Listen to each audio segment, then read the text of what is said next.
Good morning. Today is Tuesday, March 1st, 2020. This is a regular meeting of the Los Angeles Board of Police Commissioners. Madam Secretary, please call the roll. Good morning. Please let the record reflect that Commissioners Decker, Soboroff, Bonner are present and we have a quorum. Thank you very much. Commissioners, we have, I've been told that we have a family member of one of the individuals involved in one of the closed session items here today.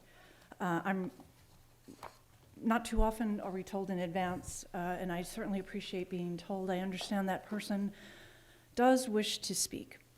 And so I'm going to allow that family member to come forward and speak. And then for all the members of the public, then we will go into the closed session to handle both closed session items and then return and handle the regular agenda items. And also, because we have 3 commissioners today, I am a little concerned about maintaining a quorum. So we will handle closed session first because of those are more time sensitive, and then I anticipate proceeding in order.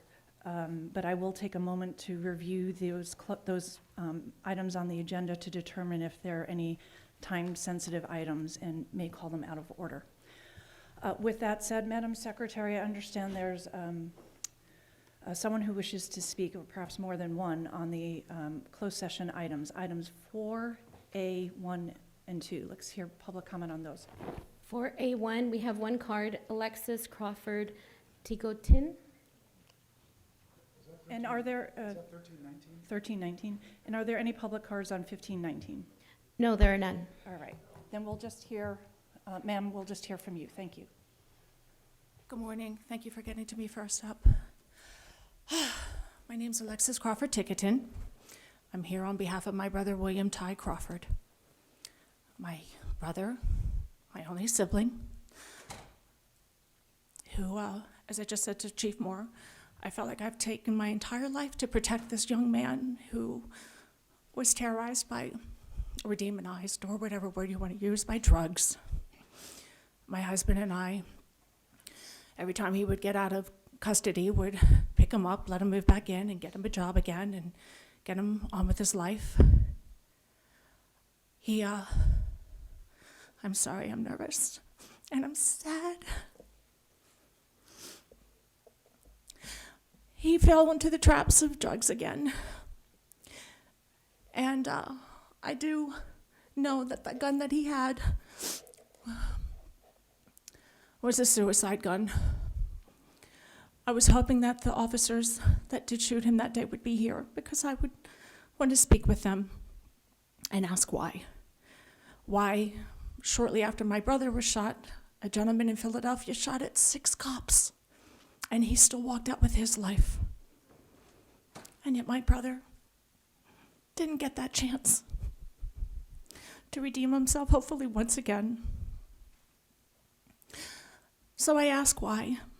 Why, instead of, as my mother, and these are my mother's words because she is not here to speak on his behalf, trigger happy. Why must the cops be so trigger happy?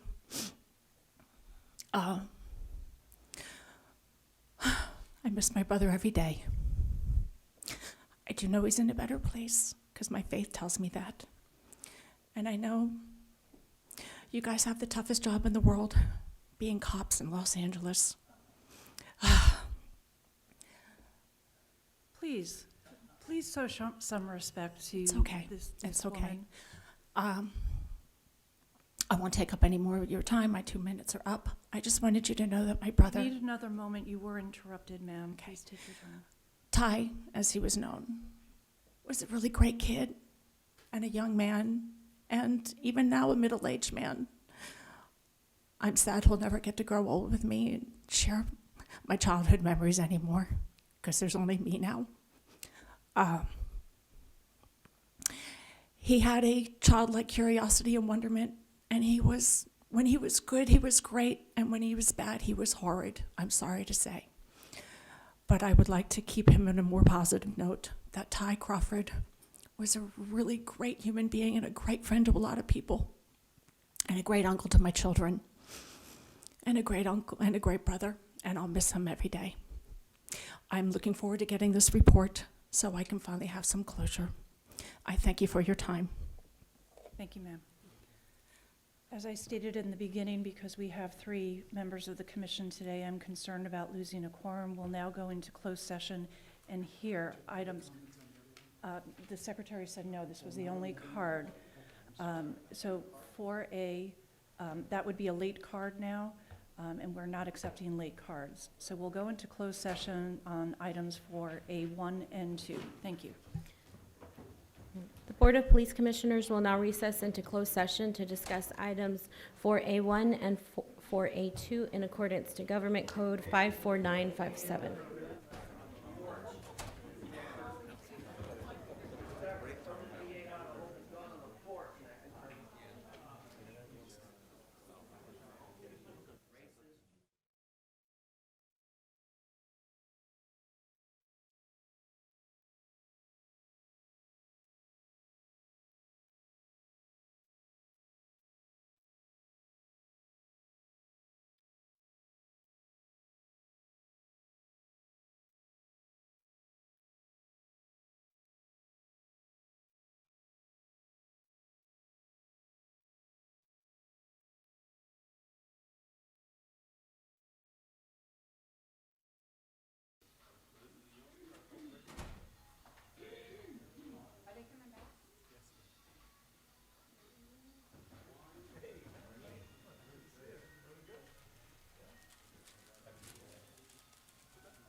All right, very well. We are back in session.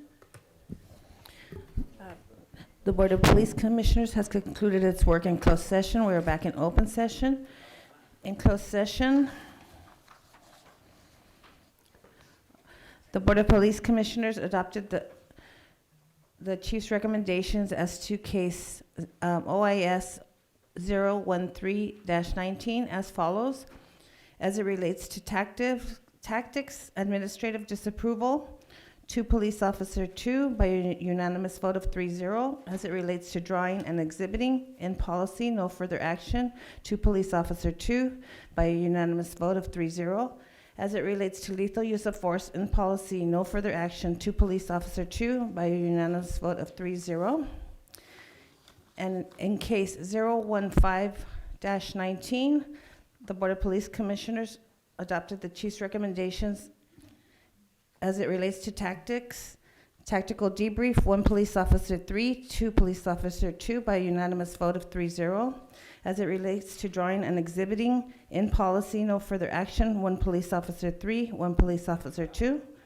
As it relates There to are non-lethal. continued shouting out. We'll have to excuse you from the meeting.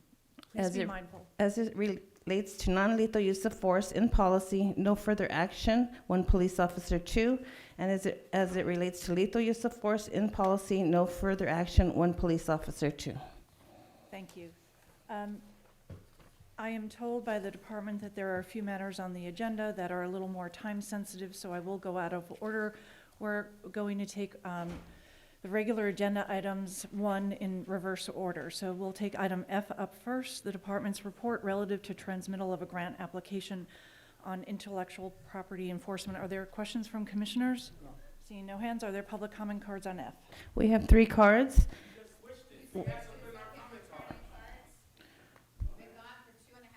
Thank you. Please stop shouting out.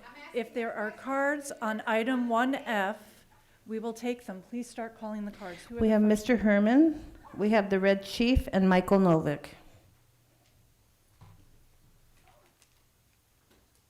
Mr. Herman, are you here? Please take the stand. Thank you.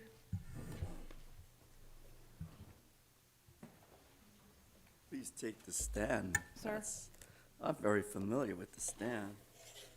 But for the record, on item F, on the agenda, department report, I'm submitting these documents for the record regarding 1, Aline Decker, 2, Sir, does this have Dale- anything to do with the grant application? ma'am, I'm submitting for the record documents. I'm reading them into the record. Please do not interrupt me. Please do not Sir, you interrupt have me. to stay relevant. I'm on and at item this F. You point- called me up for item F. I'm submitting documents for the record. I have that right. Thank you. Proceed as long as it's relevant.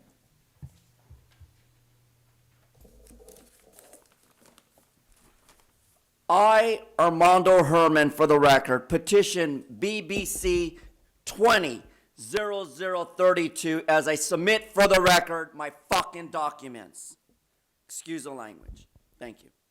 Now, like I said, I had that for you, Mr. Bonner, you, Ms. Decker, you, Mr. Mark P. Smith, and to the evil Mr. Soboroff. Sir, that has nothing to do with item F, which So- is accepting So a let me get grant. into my conversation here, now that I have the floor. On February 6th, oh my God, a transmittal of the grant application award for the year 2019-2001 is irrelevant. Sorry, I object. I object for the reason of intellectual property at the demand that I, Armando Herman, wish to succeed in viewing all this intellectual property before it is destroyed by your enforcement program. Thank you, sir. Is Mr. Red Chief Hunt here? Sir, I don't see him. Mr. Novick? Not here. Are there more? We have 2 additional cards. We have Tabitha Jolivet and Reverend Reggie Bunch. Reggie. Commissioner Decker, it's interesting that you switched the order of the agenda today. And if I understood you correctly, you indicated now that you did so in order of priority. So I want to begin with sort of what I think is a priority, and that is to ask the chief why you haven't arrested David Lacey, who assaulted Black Lives Matter members yesterday you're with a off gun. topic. Why, Chief Moore, Ma'am, you're not have addressing. you not item F. arrested David Lacey in your Ma'am, law and order commitments? Ma'am, you're off topic. Why, If you want to Steve address the Soboroff, grant- are you refusing to do Ma'am, anything? Why are Ma'am, you shaking your head? Ma'am, I'm advising Why are you shaking your head? Ma'am, please. What is that about? We're Why- on item and then doing one the flip of your F. wrist. How passive aggressive Ma'am, of you. ma'am, Why is it's a grant David Lacey not application. been arrested? Ma'am, if you can't address As the an grant abolitionist, it's application, an I'll have to interesting call your question to time. ask, but I'd Ma'am. like to know why he hasn't been Ma'am, arrested. Ma'am, you're What off is your response to that? topic. That's a relevant topic. Ma'am, That's what's we're on relevant to the item community. 1F today, ma'am. That is what is relevant to the Ma'am, community. 1F, if I'd you like want to to address hear that. If what you the can't do response will that, be. then you are out of order, and I will have to ask you to be excused from the meeting if you don't address the correct agenda item, which is 1F, ma'am. The agenda item that is of relevance is why the district Ma'am. attorney's husband, All right, ma'am, I'm calling your time as a result. You can have a seat and address it at the appropriate time. Ma'am, you can have a seat and address it at the appropriate time. The next speaker, I'm sorry, Madam Secretary? Reverend Reggie Bunch. Sir. To Amy Klobuchar, the president of this capitol, to the pieces of shit that call themselves police commissioners, to the head murderer in charge, Michael Moore, who's a piece of shit, and to the inspector general who rubs his nose in Michael Moore's shit, and to the rest of these LAPD pieces of shit that are in the room, I'm here to speak on 1F. If you don't know, if you ever watch Sesame Street, they tell you the letter for the day is, then they give you a word. So the letter for the day is the letter F. That means fuck you. And so 1F is about grants. It's about how we fund police racism. It's how we keep pieces of shit like Moisa employed killing black and brown people. It's how we employ pieces of shit that killed Crawford. And how people like Moore can collect millions of dollars covering up. Shut up, you piece of shit, Soboroff. Sir, Fuck you. sir, Fuck sir, you, you please. fucking piece Sir, of shit. sir, Your please. life is a fucking Sir, joke. Your life sir, is a fucking joke. please go You bald-headed back, fuck. Sir, please go back to Bald-headed addressing fuck. item F, This which is is my the public grant. comment, you fucking Sir, piece of shit. sir, Fuck you. sir. Leave the room, you fuck. Sir, You stupid we've now- fuck. we have Leave lost the room, our you quorum. Stupid fuck. Sir, Leave please the have a room, you seat. stupid fuck. Sir, please Leave have the a room, seat. You stupid fuck. Sir, Fuck please have a you. seat. Fuck you. All right, we have lost our Fuck quorum, you. so we'll go into recess. Fuck you. That's how you have a goddamn meeting. You cuss you pieces of shit out. Look at Amy Klobuchar's stupid ass. Leave your stupid ass out of here. You racist, blonde-headed piece of shit. The most protected class of people is white, blonde-headed pieces of shit like you. Linda Fairstein, you stupid piece of shit. Every last one of you get the fuck out of here. Stupid motherfucker. Fuck y'all.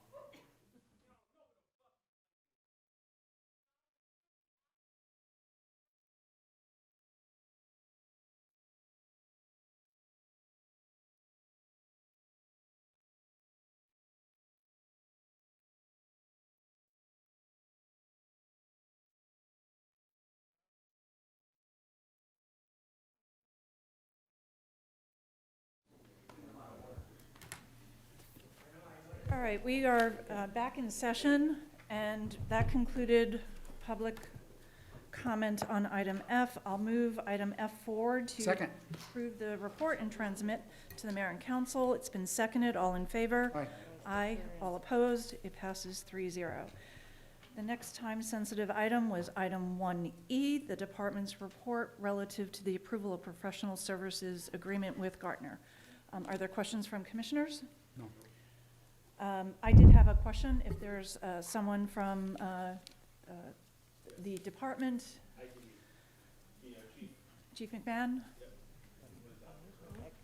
I think he's Thank you, Michael. here. The question, I understood this, Chief, perhaps you, I can help, perhaps.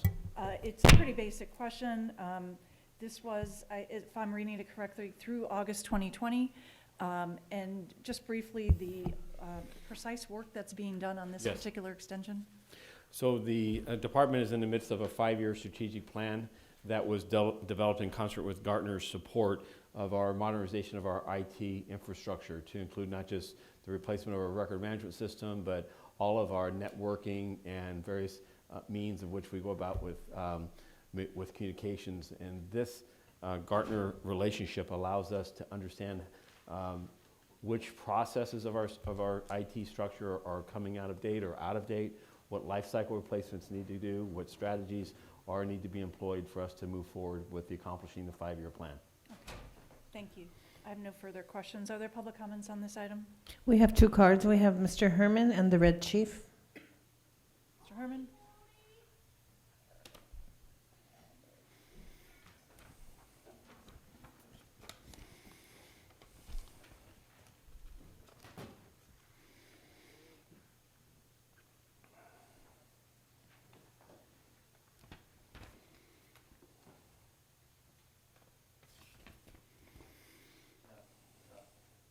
Please, thank you.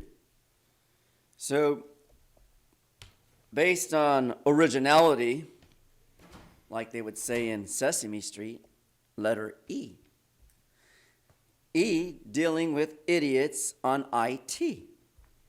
Because the question raised by IT, acronym for idiot, was basic knowledge to 2020 work on the informational technology services.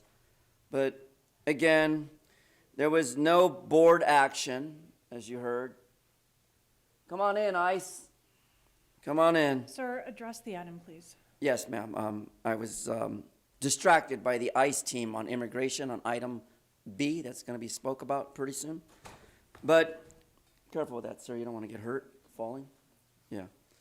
So, as you see, I have the original ICE plan in my hand for item E, the department report. Sir, you're not on topic.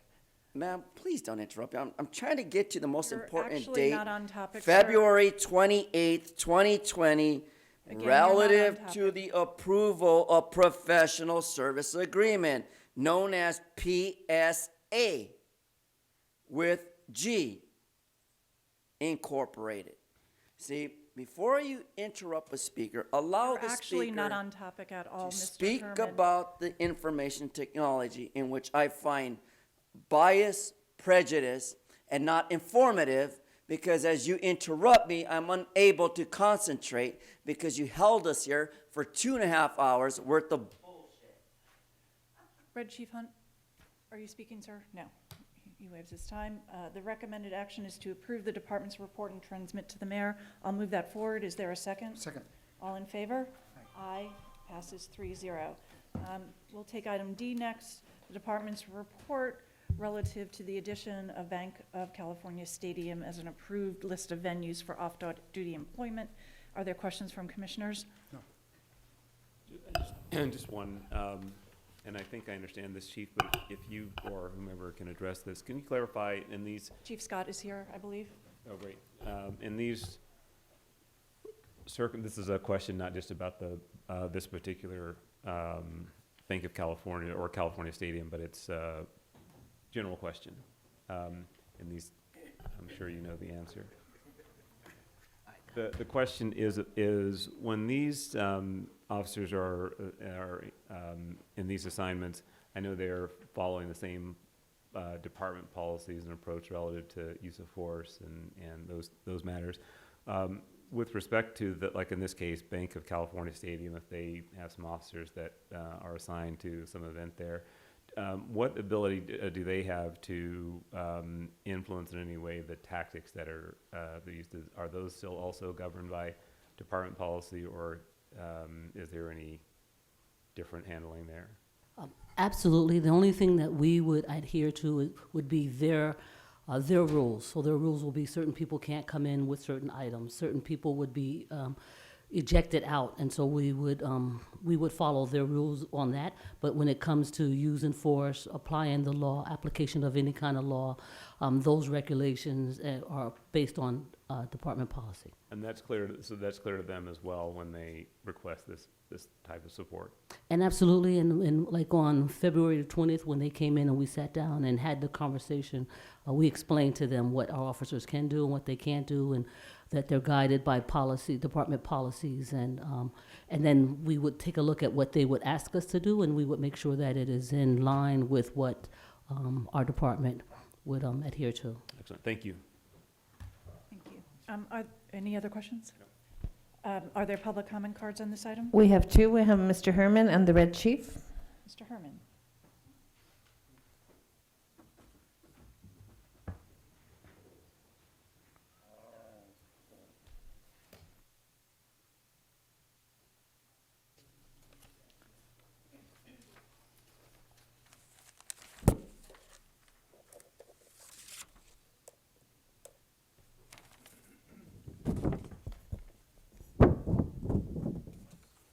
So you see what happens on the use of force. This employment of California Stadium approval on these venues, you know, we have to understand that many times officers go to these events in the stadium and they take advantage of the situation. In particular, take for example Dodger Stadium, one of your primo sponsors, and you give all this credit to your officers for just standing around at the California Stadium list of venues for off-duty employment. You know, there's some people in this community that should be attending these off-duty employment issues because maybe it would be a good chance for us to get the shit out of here and do something valuable to the community or for the community at the stadium. But instead, on BPC number 200030, for the record, Scott, these inabilities, ineffectiveness of off-duty employment is a disgrace. Let these motherfuckers from the stadiums and from whatever fucking organizations support their own fucking security. LAPD's job is to protect us from violence, criminals like that of David Lacey of the DA.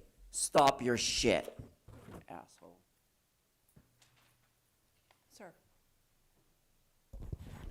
Good afternoon. The Red Chief Hunt.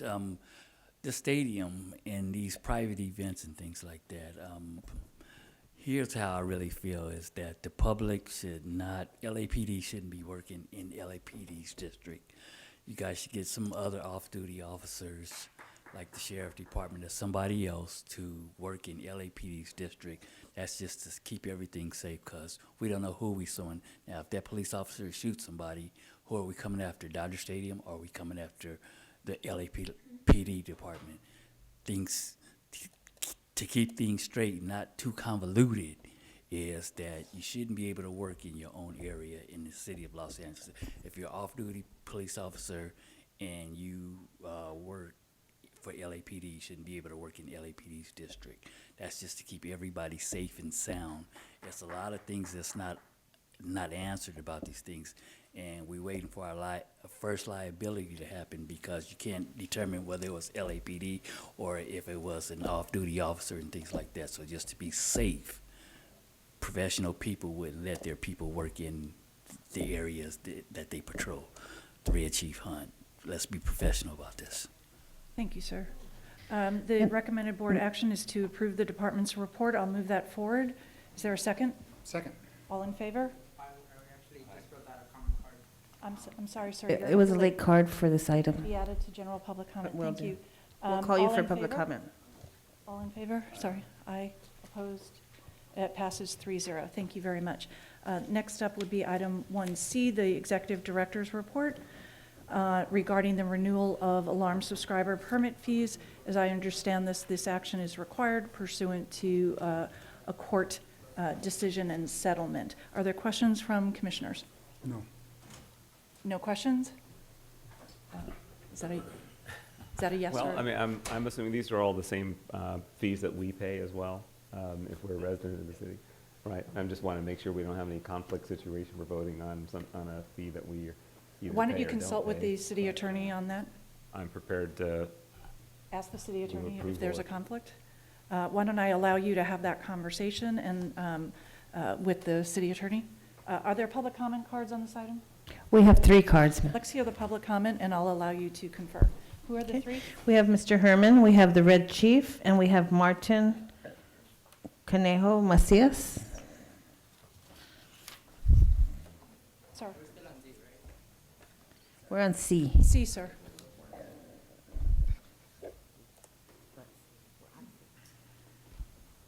So we're on letter C for acronym CUNT. C-U-N-T. Sir, you are not on topic. Well, You need to what's, address the what's permit the fees, alarm sir. here is that I'm being interrupted before I can proceed. Do I not get a right to introduce a motion of Sir, a you don't have a right to introduce a sentence motion. You have a right into to my comment question on of the permit rebuttal fees, on sir. this opinion? I Sir, object. if you cannot stay on topic, I'll have to take your time away and ask you to sit down. May I proceed? Sir, you are free to talk about the topic. Yes, without interruption. No, actually, that's the role of the chair, sir, to be sure you're staying on Well, topic. I'm the legislative body of the Brown Act, and I Sir, demand full I'm gonna- control of the You've now waived your podium. time, sir. I've given you a lot of flexibility today, and not yet have you talked about the topic at hand. You can have a seat now, Mr. Herman. The next speaker is Mr. Red Chief Hunt, And that's regarding the alarm. who I believe has left, if I'm not mistaken. The Red Chief. Mr. Red Chief Hunt? Not here. Sir, then you're the next speaker.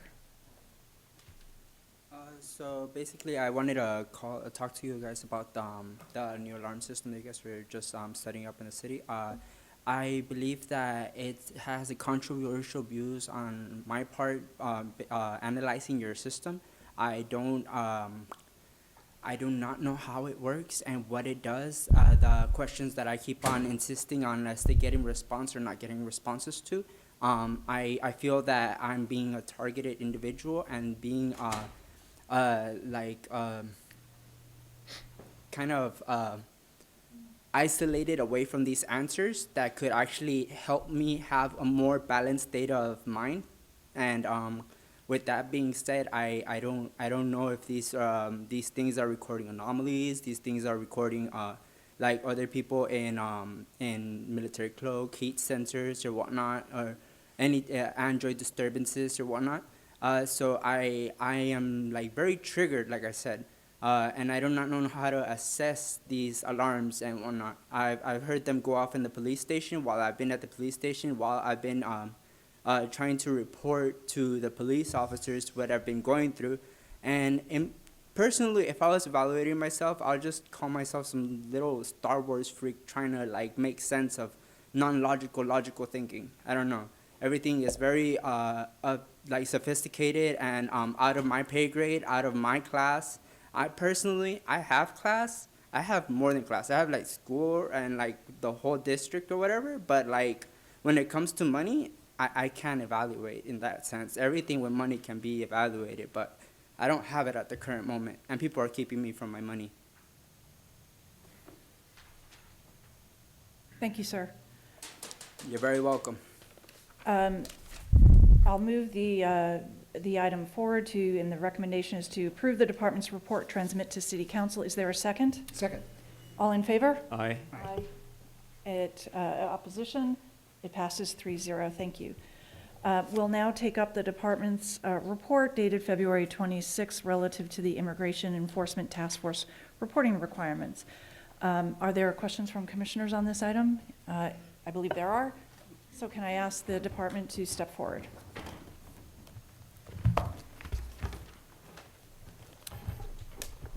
And if Good you morning. could Good morning, give- Commissioners. Good Assistant morning. Chief Bob Arcos from the Office of Operations.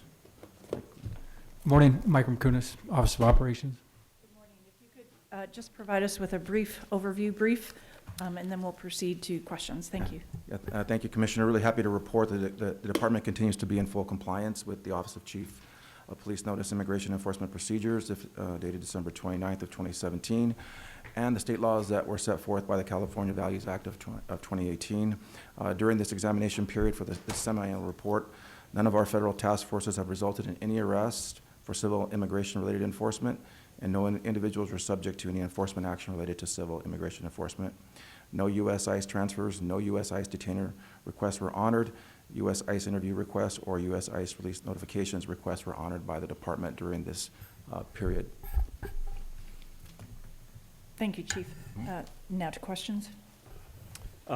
Thank you. Yeah, I wanted to just clarify a couple of points. One is that between the chief's 2017 directive and even the reporting requirement that you're here to satisfy today, these are still tied back to the California Values Act. In other words, we're not, as a board or the department, setting the policy relative to in this regard. Are we? We have a procedure that's demonstrating our compliance with the policy set at the state level. Is that correct? Yes, sir. In accordance with the California Values Act, correct. Yes. And can you also I think I understand as well, since this relates primarily to civil matters, that you're still able to take necessary steps to keep any dangerous people off the streets? Yes, sir. So is there any limitation in that regard? So civil or administrative enforcement actions is not something that we were engaged in. Any contact with a previously deported felon that comes to our attention that has a serious or violent felony conviction is enforcement action that we can't take upon ourselves. However, there is a very strict requirement in the notification procedure that goes on to that, which includes a personal notification to myself to run through the circumstances of that contact, to verify the criminal history, that it is a serious or violent felony conviction, and that that person was a previously deported felon. So those things do occur. During this reporting period, we had 0 reports of that. In the first half of this year, we had 2. In that situation you described, is that if you were to take action, is that independent of ICE? If you had a convicted felon, you had notice of their being on the streets, you verify the information, are you taking that action coincident with ICE or independent of? Yes, sir. Those contacts occur throughout the course of the officer's workday, either through a traffic stop or through a radio call or through a pedestrian stop. And then if that is determined, they get an alert on their computer or a hit that there's been a previously deported felon with a previous conviction. And then they are transferred back to the station to make sure that they verify and determine the information is accurate. And once a notification is made to me and we verify that it is indeed in compliance with our requirements, then they would make notification to ICE for a pickup or for the suspect. Just on that last point, clarify, are you just notifying them of an action that you are intending to take, or are you required in some way to take it in, coincident with ICE? Can you take it, if you go through the process, you decide you need to take somebody off the streets, you can and you are doing that? Yes, sir. Independent of any involvement of ICE? Yes, sir, but the in furtherance of that contact, we would return that suspect over to ICE for processing through their procedures. Not something we would do independently unless there was a warrant attached to that. I see. Okay, that clarifies. Thank you. Yes, sir. Thank you. Are there other questions? All right, public comment on this item, Madam Secretary? We have 3 public comment cards. We have Mr. Herman, the Red Chief, and Martin Cornejo. Mr. Herman. And please start Mr. Herman's time. Fucking disabled, you can wait till I get up there, bitch.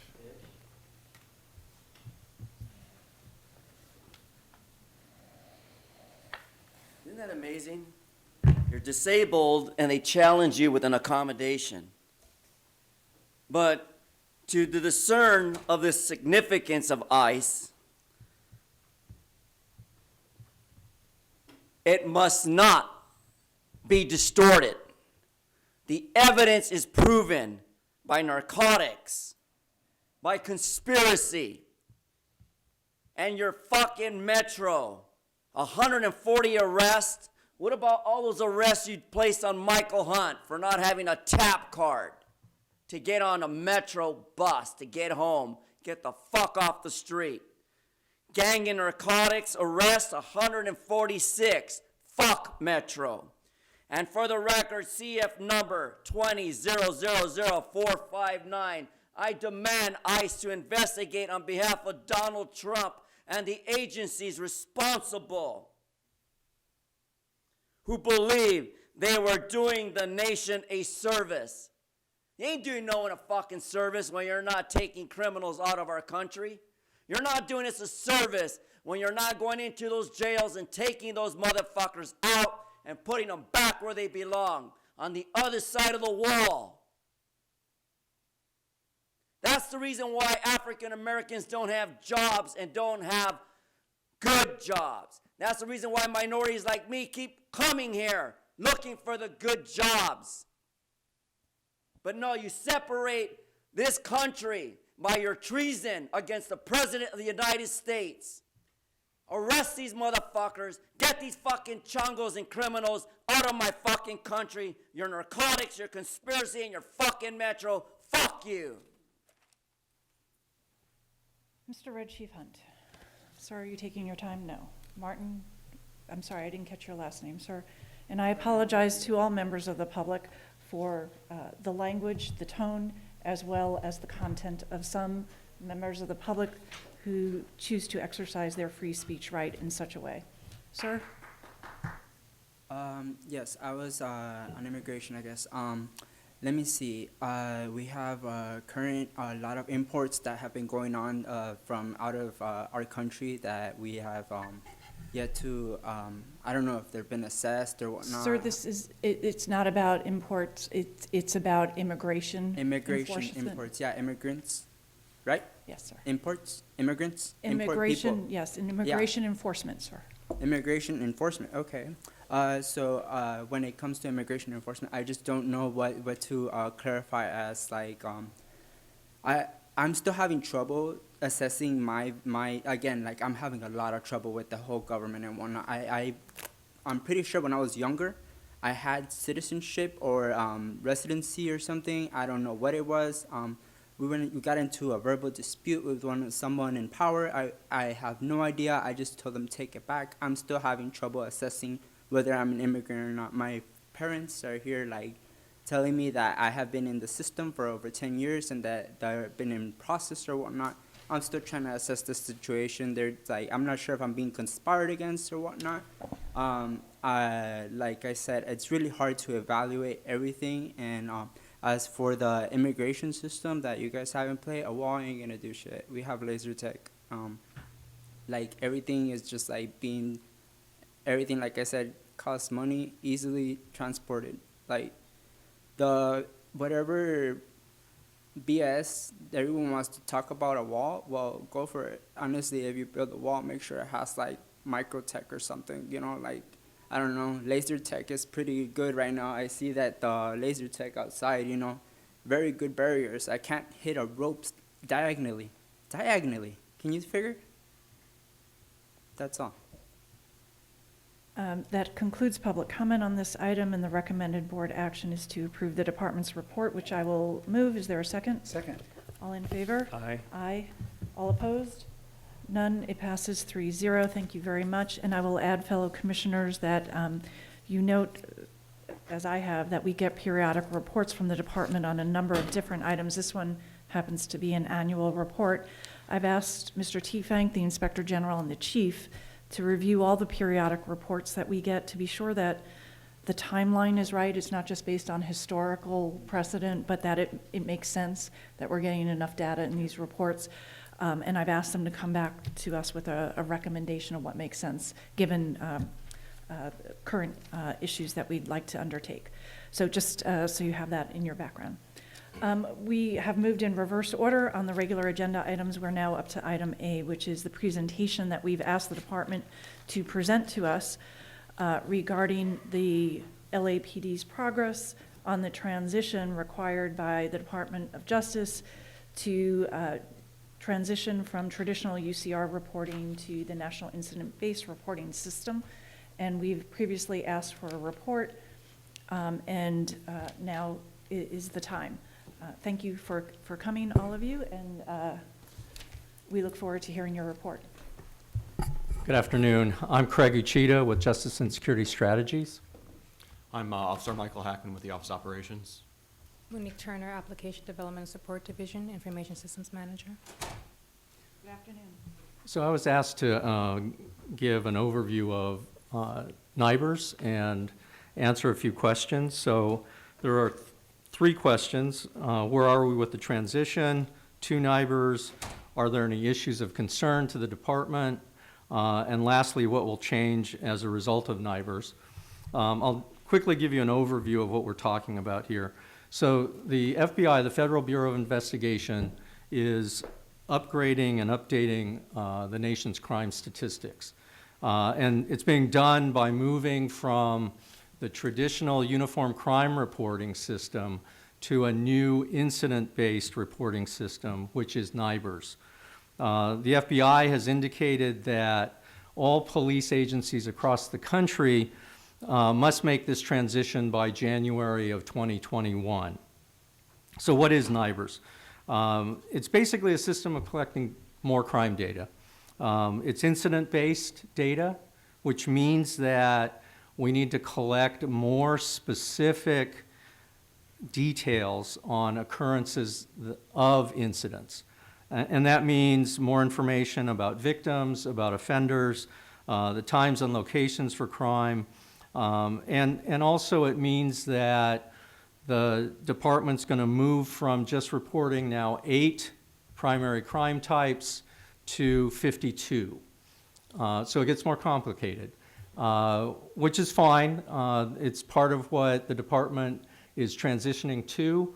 They're building a new RMS system, and that's why I've asked Mike Hackman to be with us today. He's overseeing that. So what happens here, though, is that the crime types that are now 52, we need to be very precise about them. We need to be able to link the data together with victims, suspects, weapons, etc. Something that's not currently being done in a uniform way. So that's the part of the transition that's happening. Right now, about 44% of police departments across the country have transitioned and are now submitting new data to the FBI. This means it's about 7,200 police departments out of over 16,000 are doing this now. In California, only one police department is doing this, and that's San Diego. LAPD will be the largest police department in the country to transition to NIBRS by the end of this year. So where are we within the transition?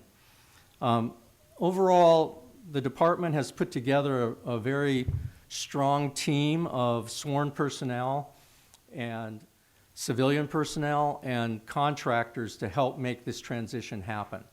A number of them are here with me, and they've been doing, frankly, a great job over the last couple of years pushing all this forward. We're currently on schedule to make the transition by the end of this year.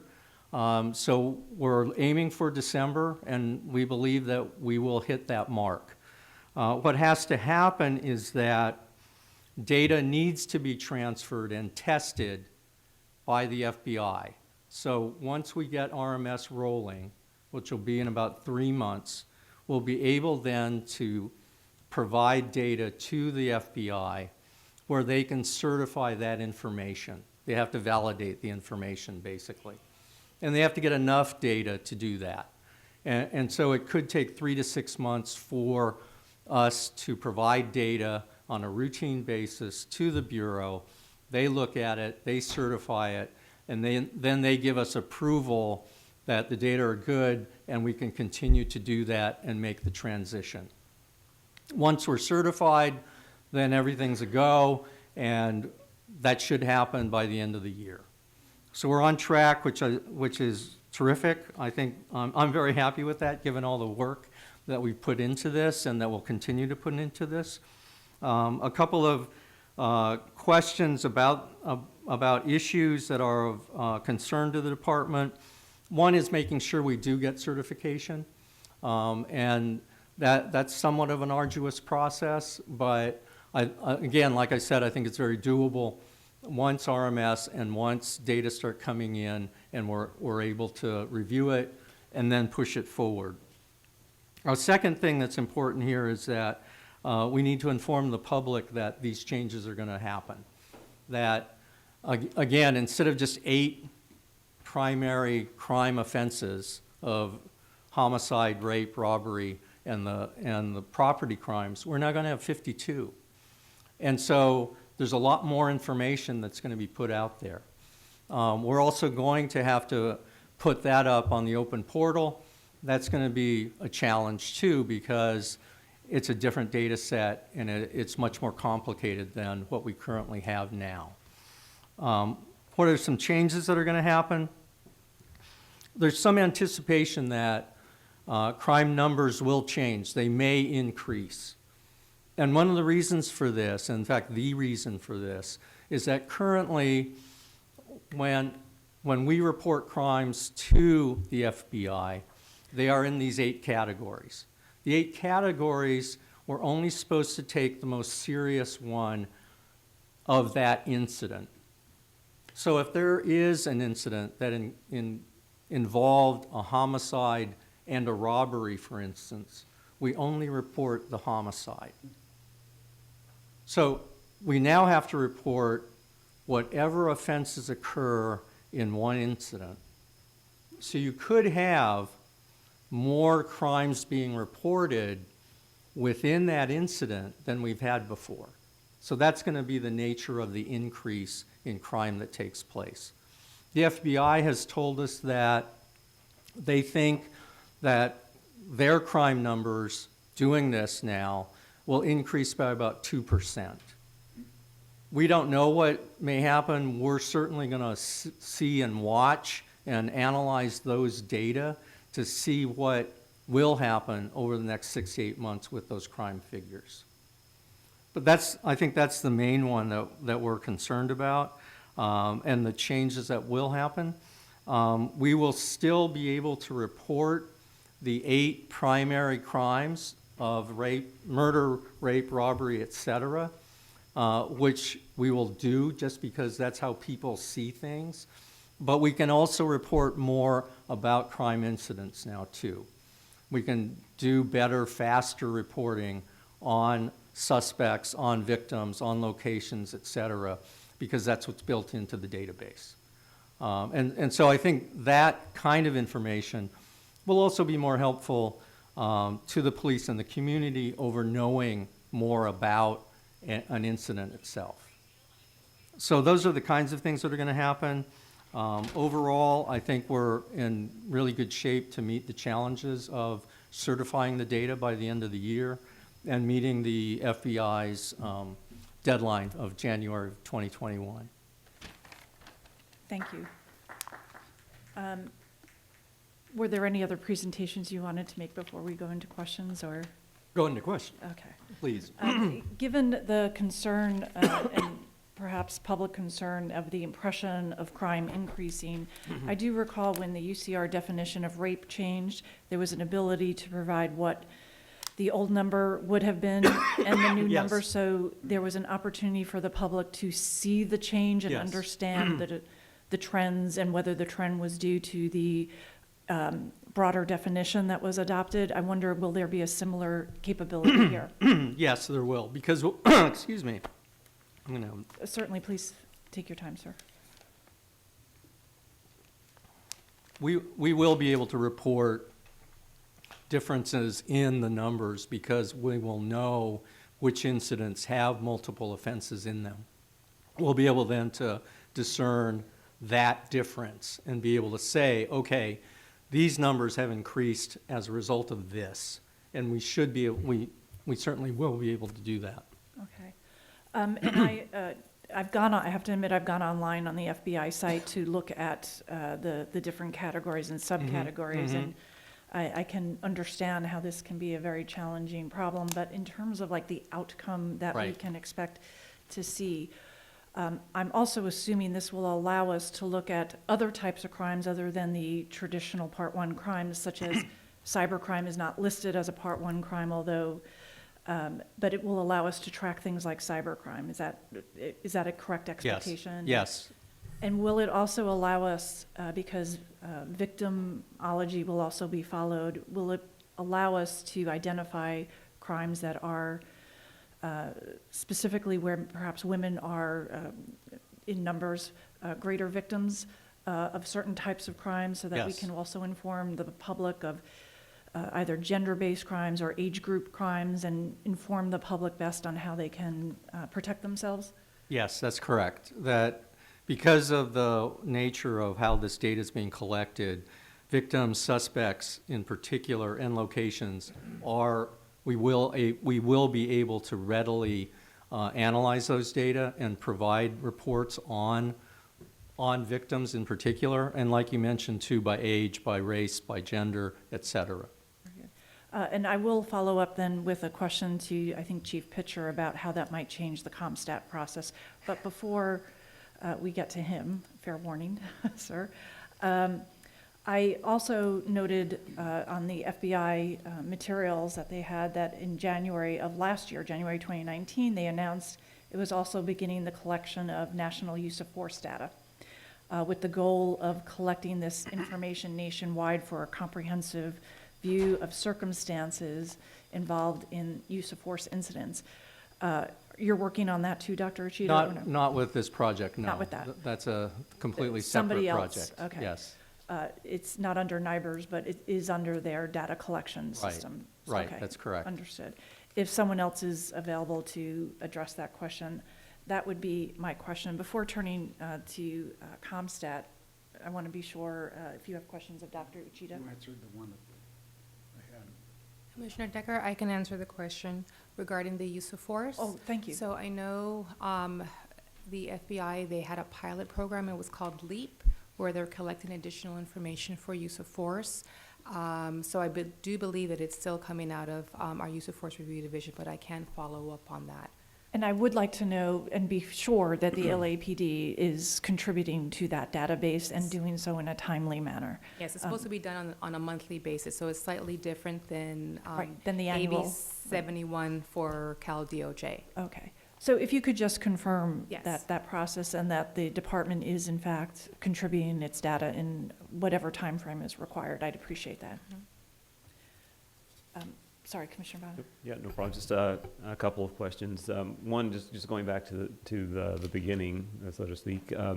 Is the FBI doing this as a result of, was there a change in federal law that is requiring them to change the way they collect data, or what is the? No, there's no specific reason. This actually has gone back 35 years in the attempts of the FBI to change over to incident-based reporting. So this transition and plan began in the late 80s with the Bureau. And they finally have decided 5 years ago that this is how we've got to move forward.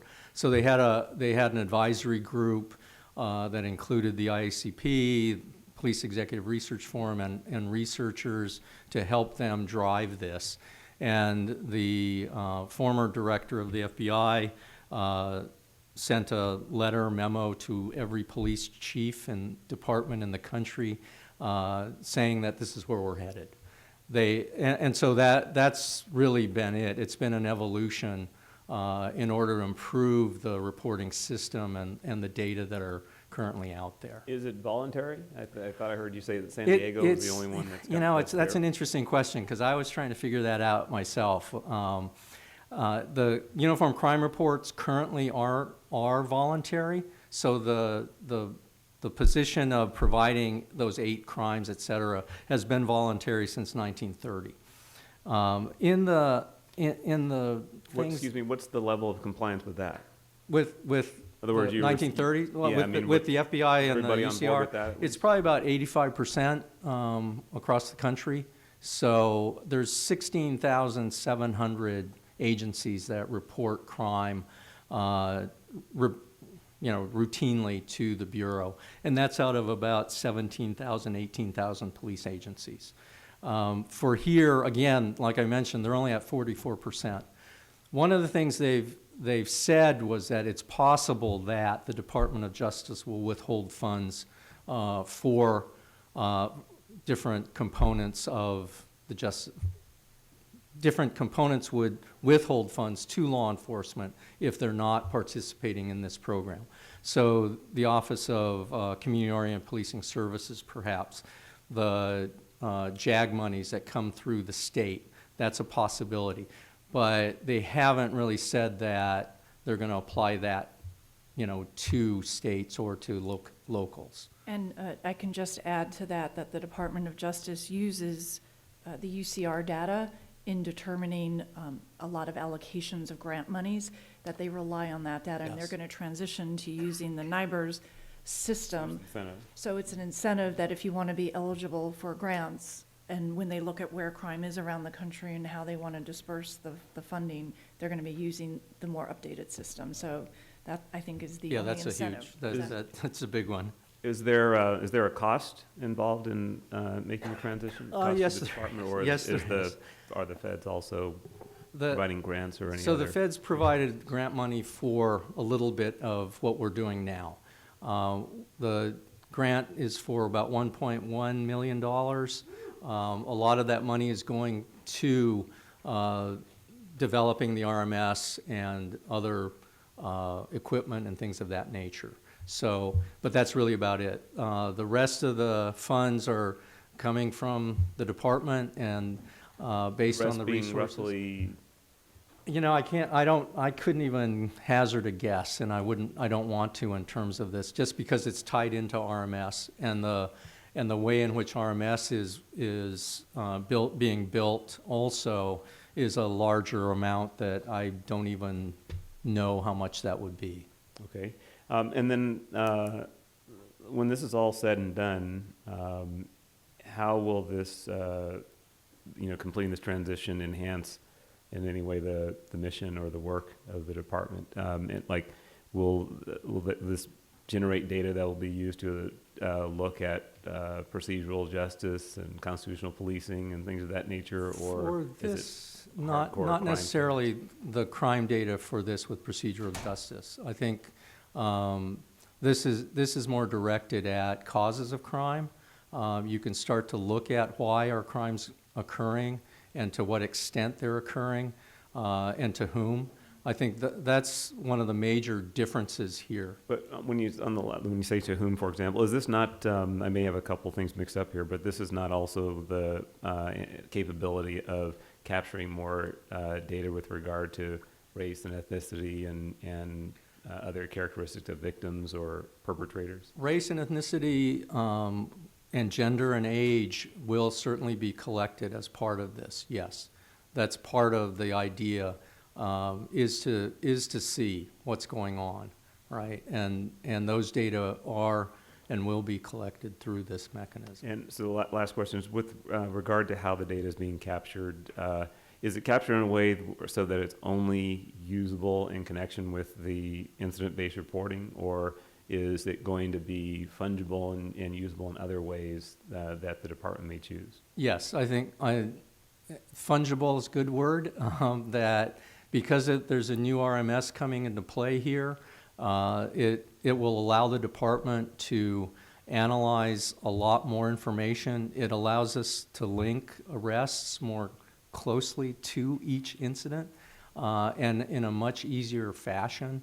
The whole system itself, and Mike, you might want to speak to more of this than me, but the whole system itself, it includes a lot more information that can be used for a variety of purposes. The traffic and other information is now being fed in there.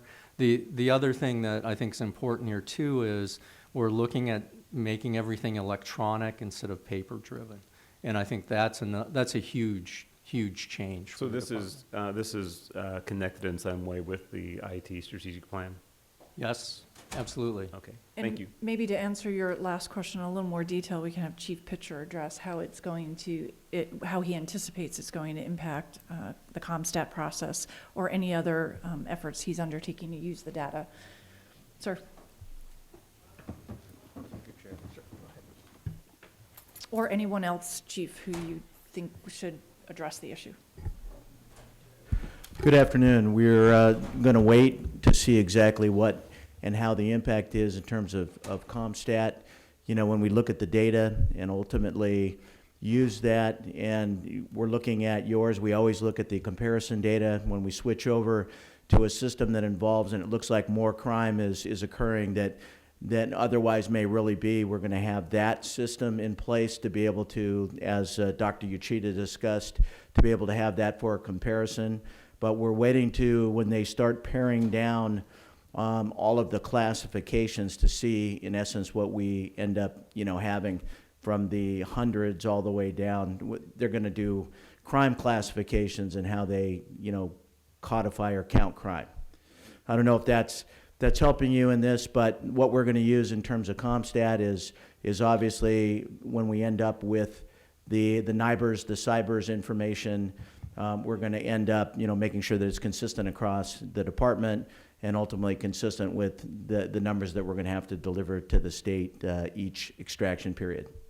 I understand, and there's certainly a lot of changes that will be happening, but I hope the department will start thinking forward on this. A lot of information is online about the types of data that Yes, you ma'am. are going to be receiving, and it seems like this is a wonderful opportunity to dive deeper into the, as Dr. Uchida said, the causes of crime and the victimology and also cybercrime. There's a new opportunity to see if a lot of crime that we have been seeing going, traditional crime, street crime going down, that it's otherwise increasing on the cyber side.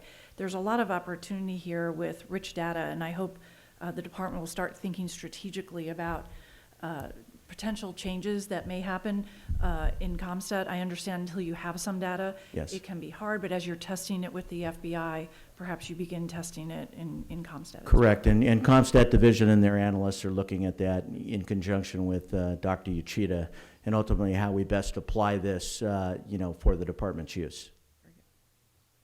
Anything further? Steve? Anything? No? Chief, I should ask if you have anything you wanted to add on that item, or should we wait for your report and go to public comment?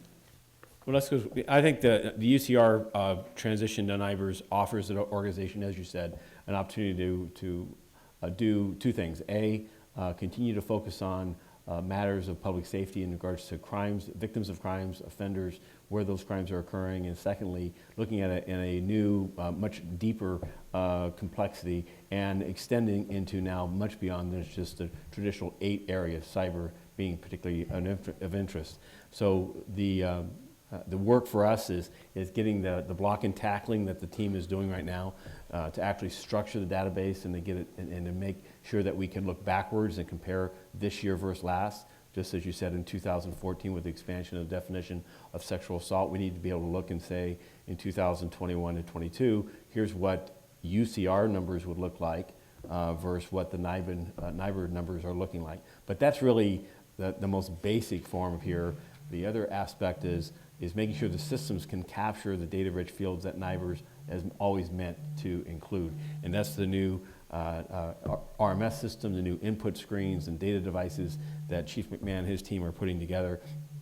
And as that's being built, then I do look to CompStat and chief of detectives to look at what are areas that we can better strategically focus on in regards to crime information that right now is somewhat invisible. And this is certainly in financial crimes, an area that we have very little visibility on as far as understanding the depth and breadth of financial crimes because UCR has so little interest in it. Very good. Thank you, Chief. Madam Secretary, do we have public comment cards on this item? We have 3. We have Mr. Herman, the Red Chief, and Martin Cornejo.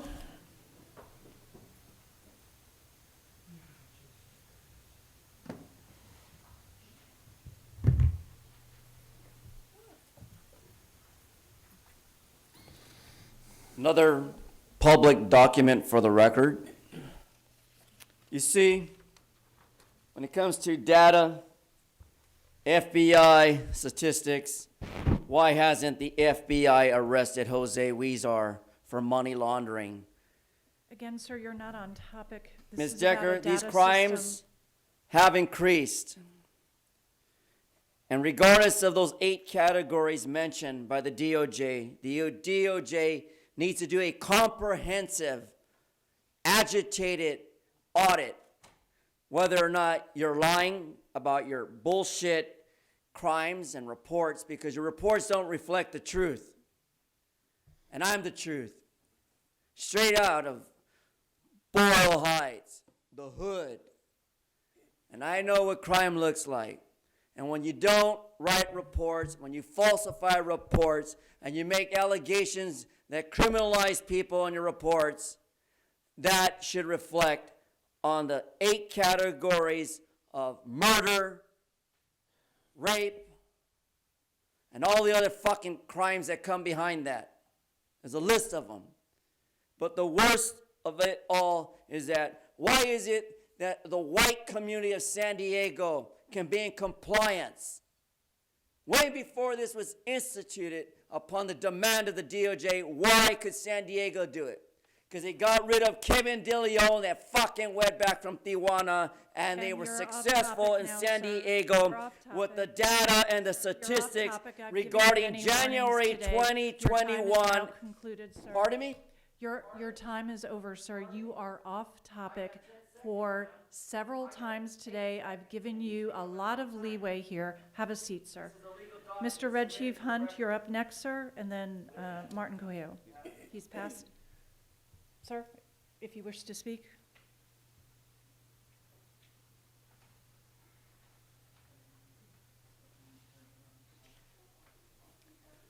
I take it he does not wish to speak? Oh. Oh. Sorry, it's just that I'm returning around trash. I like keeping it though, especially when it's evidence. Like I was stating before, it's really hard to evaluate. You're going upon the department's regulations. Uniform crime reporting. Okay, so it's basically all the different types of security officers and type of police departments you guys have, right? No, it's how to count crime, sir. Okay, well, how to count crime. Well, I'm basically assessing how to count that crime and what representation is needed to be able to assess the certain crime involved. And when I have hit all the right corners in every which way, everyone seems to just trigger themselves and just push this way and try to out the information to other people, so they can better use that analyzation and use it to pocket their pocket, not mine. I already have figured out making. Sorry, sir, you're not on topic at all. This is how to count crime that's sent to the FBI. Exactly, the FBI, yes. The FBI has the IC3 complaint form, right? Internet That is one way that the FBI counts cybercrime. Yes, I am assessing it in that way. When I'm This has nothing to do with the IC3, sir. Well, right there with the FBI, I already went to the FBI building, the whole fucking building was infiltrated. They had people in military tech show up through the front door, someone beam from the front door to the other side of the building and complain that they're screaming. So, sir, again, you're not talking about how to count crime. If you have something to talk about that's on topic, The intelligence for the grid has data that we need to analyze to better understand what is happening. The actions, the motives have to be justified and have to be figured out why those motives were set in place. The reason why we can't out them is because a lot of these things are way past out of proportion because of the elite 1%. Now, when those go into the clergy files, the clergy can better assess the whole situation, but we're not. thank you, sir. Your time's up. And we have no other cards on this side. Okay, and that was just a report with no action required. Thank you very much for Thank you. your time and for your report today. Thank you, Great. guys. We'll turn now to the report of the Chief of Police. Chief Moore? Good afternoon, Commissioners, Inspector General. As I do each week, I'm going to first talk about significant events and then go into crime statistics. Mr. Herman, please stop interrupting the meeting with your noises, sir.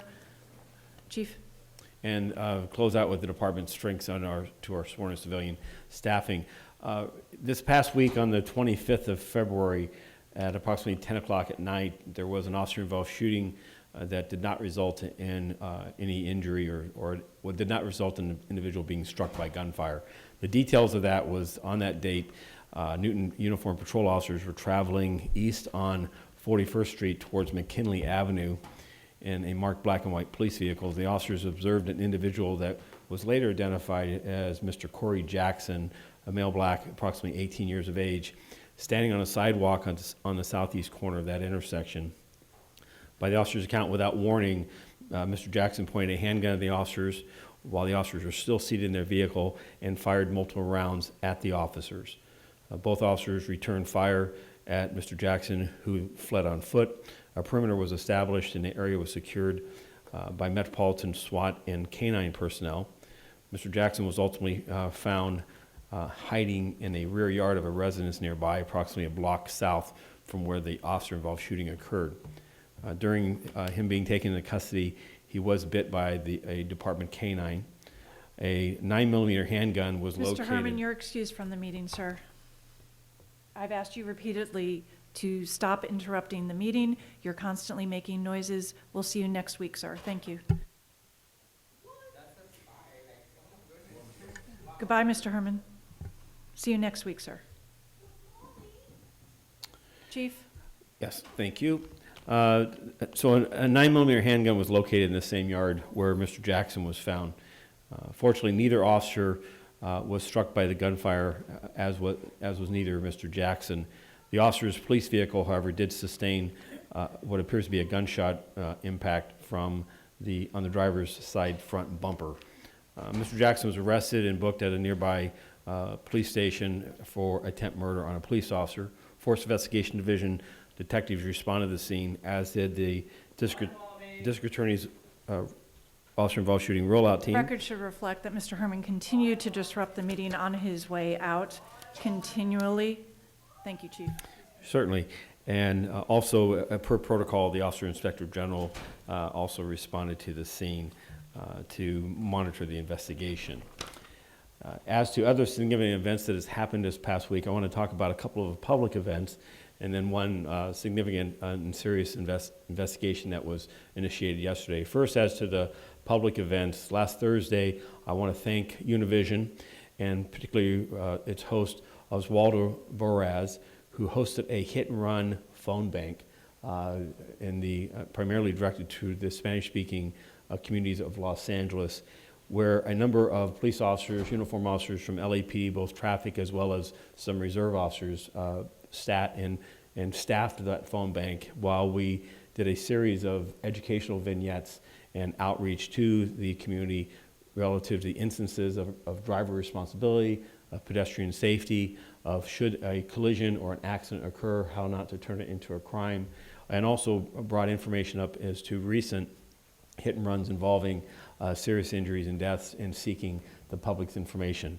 As I've said to this group, to this board before, and certainly in concert with Mayor Garcetti's Vision Zero, hit and run fatalities and serious injuries was an area of significant increase year over year that has been trending upward. And our ability to deter those is both an effort of education as well as enforcement. And I appreciate the partnership with Univision in allowing us to have a Thursday evening prime time slot in which to provide information and seek the public's input and in partnership. Additionally, last Wednesday I spent a day, I've been invited to be a member of a panel with the International Association of Chiefs of Police. The panel is entitled Women in Policing Task Force. It's charged by the president of IACP is to identify emerging areas and ideas, strategies for both to bolster the recruitment of women in law enforcement as well as to further gender equality within law enforcement overall. Nationwide, women represent about 12% of our sworn rank and file within policing across the 17,000 agencies and 750,000 sworn members of law enforcement in the United States. And as you know, this is a particular area of focus by both Commission President Decker as well as this entire commission and this chief. And so this was a good opportunity to check in and understand what strategies are being employed.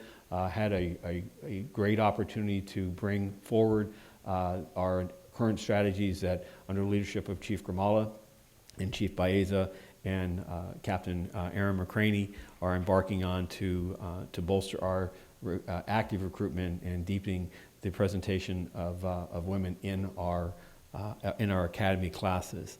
we have a follow-up meeting coming in June. There's a report that's due from this task force before the October 2020 IACP International Conference, which will be held in New Orleans this year. Additionally, on this past Monday, we had the good fortune of having at our senior staff meeting LA County Director of Public Health, Dr. Munta Davis, and he provided information and a briefing to our senior staff on the novel coronavirus and the status of this public health emergency here, not just in Los Angeles and in this region, but across the country and the world. It was a good and candid conversation in plain spoken language to understand what protective protocols for both first responders as well as health care workers and general community safeguards that can be embarked on as our region prepares itself for the continued development of this worldwide issue. Hand hygiene, the use of proper protective gloves, the reminder of our officers and all of our personnel, sworn and civilian, as a city, being prepared for should this develop into a local emergency to the scale that we start seeing significant issues of injury or significant instances of illness, which would result in people being unable to come to work or conduct basic business practices, that we have safeguards being put in place today. This is really a day-to-day responsibility of every member in city government, recognizing that we live in earthquake country and we are terribly overdue for a catastrophic event, which would have a similar impact on the city's ability to deliver primary and needed basic services. So I want to thank the leadership of Chief Horace Frank and his team under Emergency Services Division that have worked and are working closely with the Emergency Management Department and the Mayor's Office to look at our standing plans, our annexes that are commonly known continued operations plans, to ensure that we are providing refresher training to our personnel, and that we are, addition to discussing with them the necessity for them to prepare their families and their homes for the potential for them to be called away for significant hours and days at a time in order to provide services should this issue develop into that type of realization. And secondly, to also keep this in perspective, that while this virus is impacting us and is on the world stage and has had significant impacts on public health, that its mortality rate that we know of today is approximately 1%, which is higher than the standard seasonal flu, but is also one that, as we continue to learn more about, there are safeguards that one can practice. And basic washing of hands and protective gear, readily available protective gloves, and social distancing are strategies that can help a community in dealing with the potential impact of this. So for me, I bring that to this commission's attention because it is a very live and active topic, and as first responders, our men and women, we are working ardently to provide them with calibrated and accurate information so that they can have confidence that the job we're asking them to go out and do, that that there's reasonable safeguards in place. We have and are ordering additional sanitation supplies, both with hand sanitizers, gloves, and we are also stockpiling and providing for protective masks, recognizing that the protective mask issue is relatively narrow as its application. And our team, again, is working with FEMA and the entire incident management crisis response system in our national, state, and local government to ensure that should Los Angeles become significantly involved in this endeavor, that our emergency preparedness and plan will be delivered as smoothly and as seamlessly as possible. Lastly, I want to talk about an event that I'm going to provide limited information on, and that is an incident that occurred that has been widely reported yesterday morning in the early morning hours at the home of the LA County District Attorney Jackie Lacey. It was during the early morning hours in which apparently a group of demonstrators gathered, and LAPD was notified via a call to 911 of a disturbance at that location.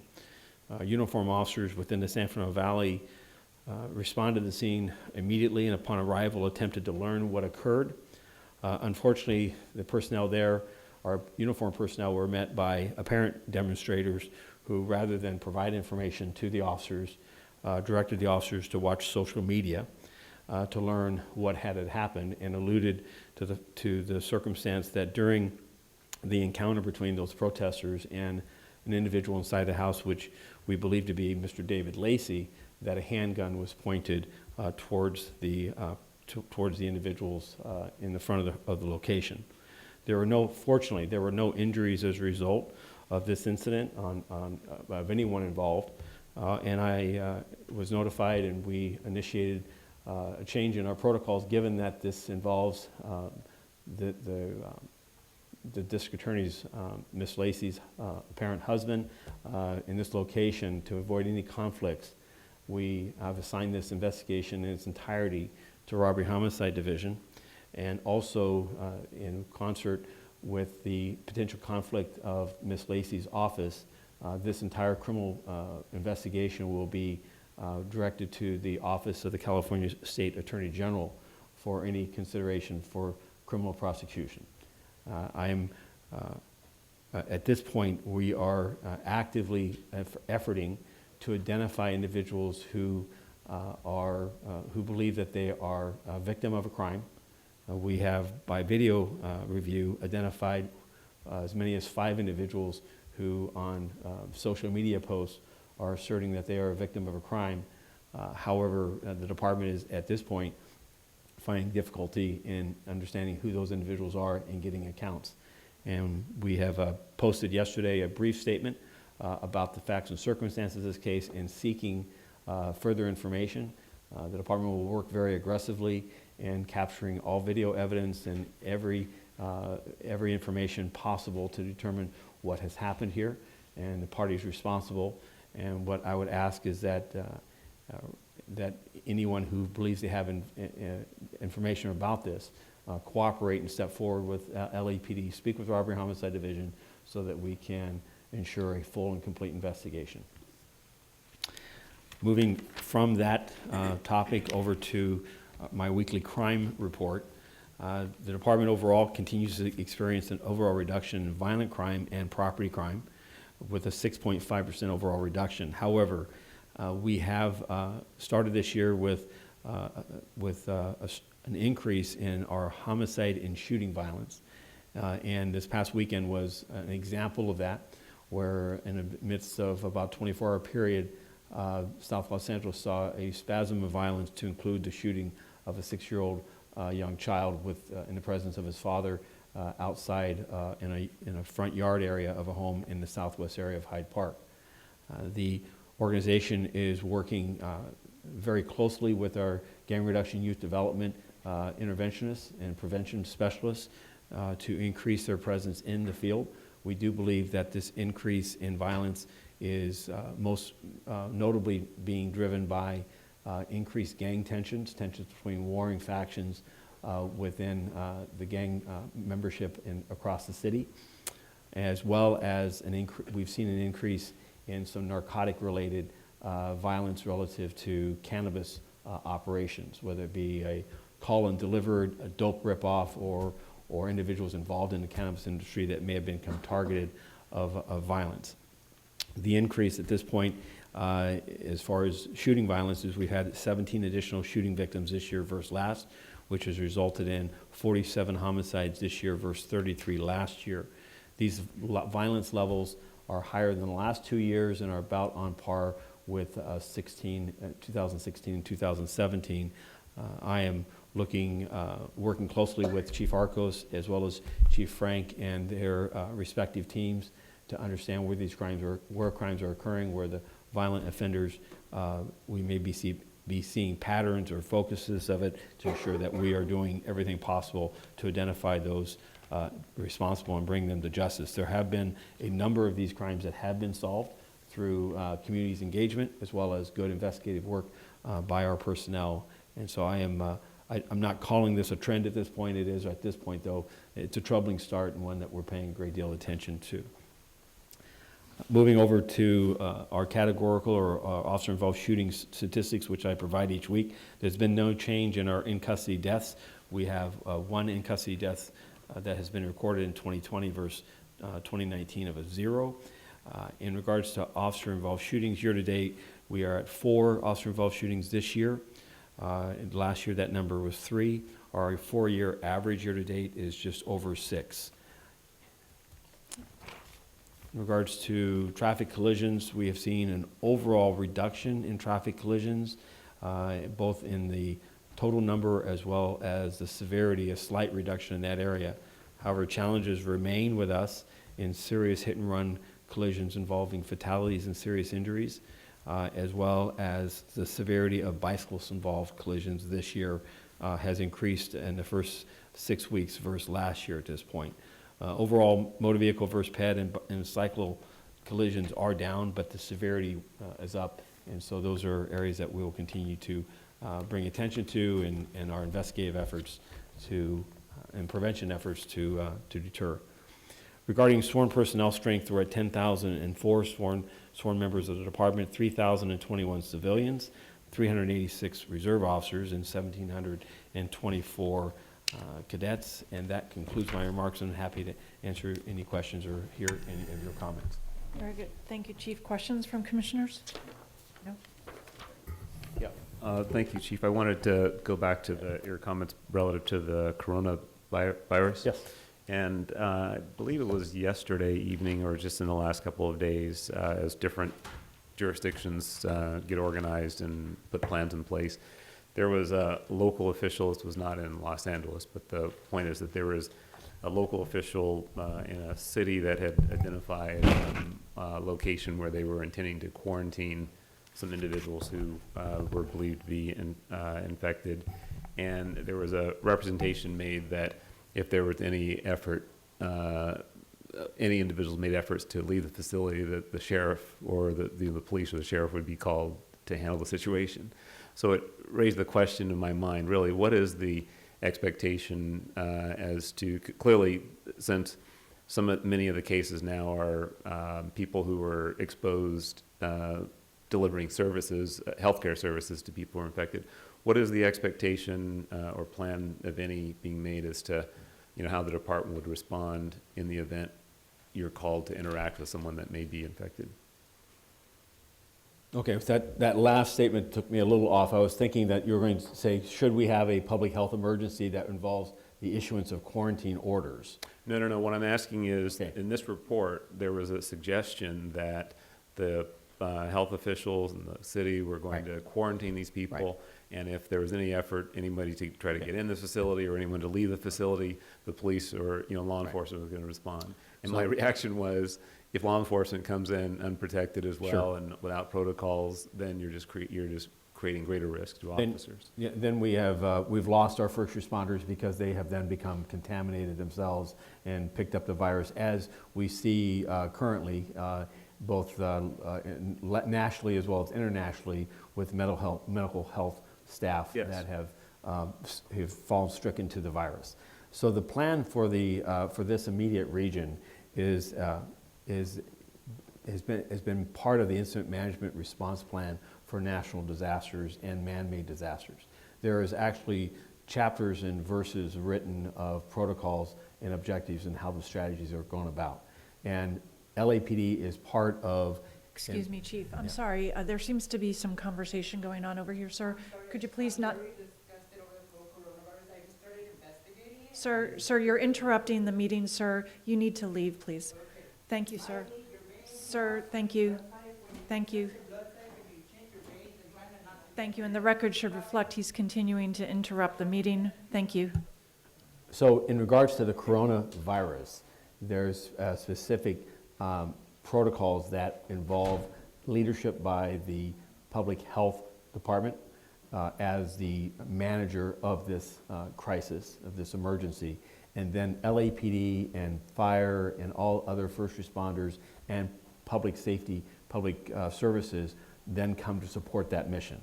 In regards to the quarantine, there are plans relative to that exist at a local level and across the entire country for potential for quarantine. It could be a matter of from a virus, or it could be a matter of, we saw this with the bird flu, with H1N1, and with even radiological eventualities. But the key there is that the public understand that local law enforcement is there to be in the support of the emergency, and also exercise its power very judiciously and conservatively. And what we really see today in regards to quarantines is people being self-imposed and practicing good restraint so as to themselves either seeking and obtaining treatment and resolving successfully the illness, or answering whether or not they were contaminated by a waiting period, and not subjecting others to further contamination or infection. The role of first responders in that, in regards to the enforcement of that, would of course involve providing personal protective equipment to the officers and ensure that the mission provided to them would afford their safety within reason. I do not anticipate and would hope that we would never see a time where local law enforcement would be called upon to physically enforce quarantines upon this population. I think that the balance needs to remain with communities acting responsibly and exercising their own proper restraint, and the government providing resources so that they can, i.e. necessary food and supplies, so that they can afford a social distancing and allow them to go through this ordeal without further spreading what could be a dangerous virus to the health and welfare of this community. That's a long answer, I know, but it's a sensitive matter, because I want to make sure people understand that there's not going to be quarantine orders placed immediately and some stark rule of law involving curfews and a restriction of movement based on what we're seeing right now. But I think I also heard you say that there are protocols in place that in the event you were called to some incident or situation where first responders had responded, that there's a protocol by which they would provide the officers with protective clothing or gear or something to... Yes, so what we currently have stockpiled and safeguarded is this current, as the understanding of this current virus exists, simple protective measures such as gloves and hand hygiene is extremely effective in deterring or avoiding contamination. A mask by the person who is experiencing the illness is a primary means of protecting from the transference. However, with medical personnel and by extension first responders who have an extended period of interaction with the individual in a less than a 6-foot basis, there is that increased exposure risk, of which then the first responder or health professional dons further protective equipment such as an N95 mask and garments. At this point, the department has safeguards in place that we believe that if we need to move to that arena, we'll do so, but we're also putting in place other simple measures such as just monitoring the health and welfare of our people and understanding if there are concerns about that, how do we relieve the tension and recognize that we may not, it is everyone's hope that we're not going to get to a type of crisis that we're seeing in other parts of the world through, again, good hygiene and effective prevention methods and an extremely well-oiled, in my belief, public health system. I was very impressed by each interaction I've had with LA County Health as far as their monitoring systems and tracking, and I believe that we'll have, we can give confidence that they're keeping us informed. Excellent, thank you. That's all I had. Thank you. Thank you, Chief. I think you answered my questions regarding the virus and the preparations, because I think we're all reading, particularly out of the state of Washington, some lessons that can be learned. A number of first responders have been taken out of commission, so to speak, while they're in quarantine in order to ensure that they have not become ill. So hopefully we're learning lessons in real time as well. So and I'm encouraged by this morning's report that the ability to test for this virus is going to become a local capability within days. And the common problem with this is we're hearing, and I'm sure it's a practitioner from a first responder, is that its symptoms are much like this seasonal flu. And so the understanding of whether a person has something more significant has been difficult. And I think that that's a circumstance that will hopefully be improved by further and more pervasive testing and evaluation of people displaying flu-like symptoms. Excellent. And Chief, you also reported on your meeting last Wednesday with the International, I think, Chiefs of Police organization and the work you're doing there regarding the recruitment of women. Is it premature to ask you for even, lessons or direction that the group is thinking of taking, or would you rather report back in when the report comes back in October, or can you highlight some things for us now?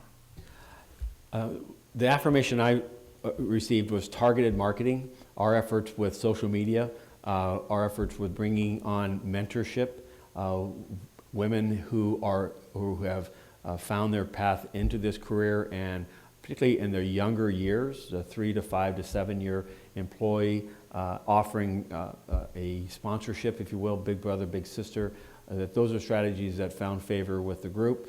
Additionally, that the barriers within the organization as far as shift work, expectations of being able to work on a part-time basis in this profession, that those are two aspects that the group is looking at. We listened, part of this membership was a senior official within the London Met, which has employed part-time work. And so while many of us are looking at that as a possibility, we also heard from her that it was effective or has helped for a family with one child, but generally they've lost, they lose their membership on the second child. That the complexities of the job demands that even on a part-time basis, it is impacting them. So there's no panacea. I think that what they are saying, what has been said though, is demystifying, ensuring that people understand that this is a job that can be accomplished and we need women, and there is gender equality, and the advancements that have been made are real. But beyond that, I'll have to withhold my remarks. Excellent. Thank you. Thanks for that preview. Are there public comment cards on this item? We have one card. We have the Red Chief. Sir?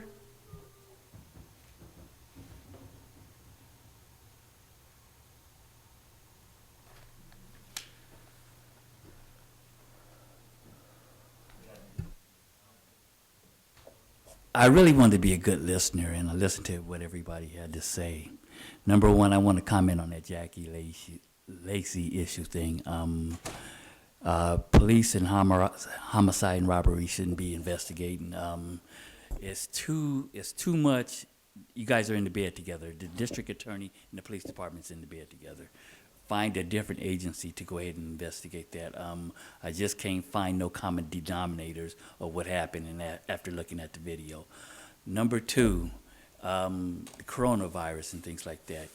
It wouldn't be the LAPD would be first responders if there was a national epidemic. It would be the not the Coast Guard, but the military guys. I want to say it. What's the name? Because I don't believe that LAPD is really confident in what they're doing as far as quarantining people and things like that. The National Guard, that's would be the first responders. If it became a national epidemic, they would be first on the site because I feel more comfortable that they can follow instructions. Number three, you guys are doing everything that I asked you guys not to do. You guys are supposed to sit up there and make the laws and follow the laws. I see you guys interrupting these people with 2 minutes. 2 minutes is not enough time to arrive at a solid point before you can say that this is on. Just listen to that bullshit and let it go. Because you guys are doing the very same thing that I could take you guys to federal court for. I keep on warning you guys that just let that 2 minutes go. Whatever they say, that's 2 minutes. That's not a long time to say things. If you don't believe me, look in the Dow trial. It's in the transcript. 2 minutes is not a lot of time. Stop it. Stop it right here. You guys are giving them people the best of everything. 2 minutes is not a long time to get at anything. And we do have one late card for this item? So, no, we're not accepting late cards today. I said earlier, we've moved on to public comment. Okay, is there Public comment, we have 6 comment cards. We have the Red Chief, Harriet May Elliott, Joseph Ocon, Patricia Mendoza, Virginia Ceballos, and Wayne Formencino. Okay. First of all, you guys, the Red Chief Hunt, Constitution, because you guys are not using a kiosk card and things like that, there is no such thing as a late card as long as somebody's speaking. That's number one. That's the Constitution. We, the Constitution, follow you guys' signs up here. Number two, you guys are setting a bad example. 2.5 hours before the meeting even gets started in closed session. You guys should come out and apologize to the people, man. We, the people, come to these meetings. 2 hours, man, the meeting, you know, people come down here from 9:30 to 11:30 to participate in the meeting, not to hear closed session. You guys, man, you guys are not doing a good job with managing what you guys do, man. And that's the Constitution. You guys want us to believe in you guys. You guys want us to believe in all of this stuff that you guys say, but you guys turn around and screw the people. 2.5 hours sitting in here, you know, for closed section before the meeting even gets started. That's a whole bunch more bullshit. Michael Moore, you came out and made a public statement at the Staples Center that says don't tell people to come on private property at the Staples Center. Who do you work for? Do you work for us or do you work for the Staples Center? Says you got to. I'm kind of confused here. You know, when you come out and make public statements and things like that, did we pay for Brian's funeral service for all the LAPD? Did the tax people pay for that? I'm a taxpayer. I live on 60th and Western. I need to have that information because we shouldn't be responsible for a private funeral that's charging money at the Staples Center, $24.02. They charge the people to attend a memorial service. And then they're going to take the tax people dollars and have LAPD come in? There's a conflict of interest here. You know, and I'm a public citizen. I need to know the difference. Are we paying for it or the Staples Center? NBC, Kobe's a corporation, and the Staples Center's a corporation. We shouldn't have to foot the bill.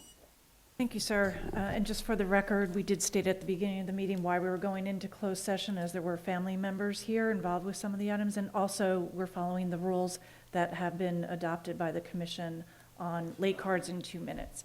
The next speaker is Harriet. Harriet May Elliott, I don't believe Harriet she's May here. Elliott, not here. Next speaker. Joseph Ocon, not here. Joseph. Next speaker. Patricia Mendoza.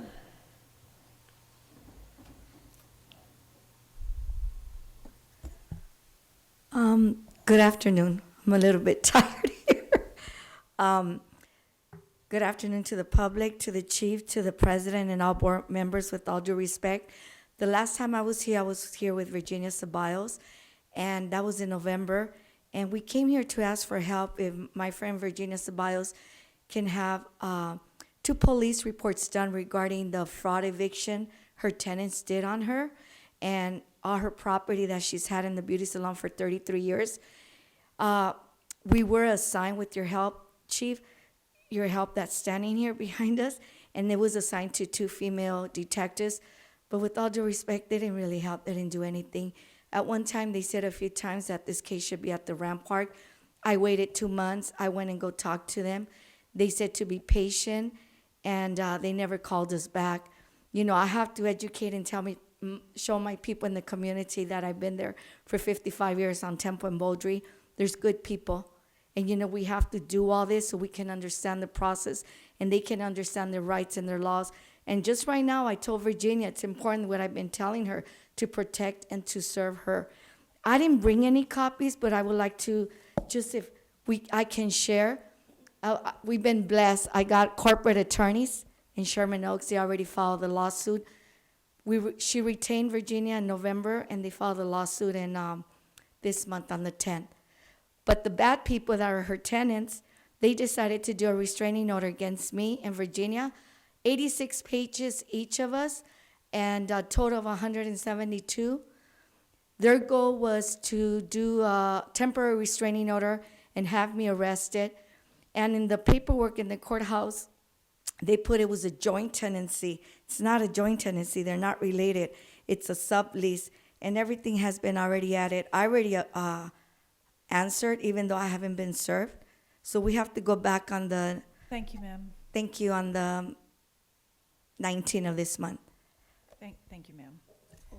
Ma'am, I realize you're frustrated with the matter at this point. I don't think this is a matter before the police commission. I did let you speak today, but in the future, this is now a matter in the court proceedings. And unless you're speaking about a matter before the commission, your remarks have to be focused on that. Well, And I don't believe it is. We can have a conversation with commission staff afterwards, but I just want to give you warning about I in the future. understand. I worked for Okay? law office for All 30 right. years. Very I good. hope that this case goes to litigation But deposition. again, ma'am, that's They're not gonna in ask- our jurisdiction at all, and we cannot comment on pending litigation nor be engaged. report. So that's it. We leave it to your lawyer to address that. We cannot address it anymore. Who's our next speaker? Our next speaker is Virginia Ceballos, followed by Wayne Encino, from Encino. Buenas tardes.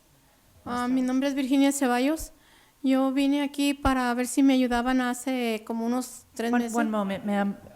Is there a translator? Do you want me to interpret Esa- Yes, please. And we'll put 4 minutes on the clock then. Thank you. Te van a dar 4 minutos y te voy a interpretar. Ok. Oh. Yo vine aquí hace como unos 2 meses o 3 a la misma junta para ver si me ayudaban sobre mi caso. Me hicieron fraude y en mi salón y me hicieron robo de cosas de mi salón, me sacaron todo y yo no he podido trabajar desde entonces. Creo que le va a interpretar.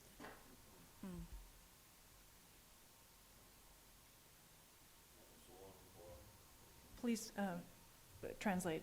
Can you translate that, please? Yes, I was, my name is Virginia Ceballos. I came here about 2-3 months ago, and I came here to ask for help.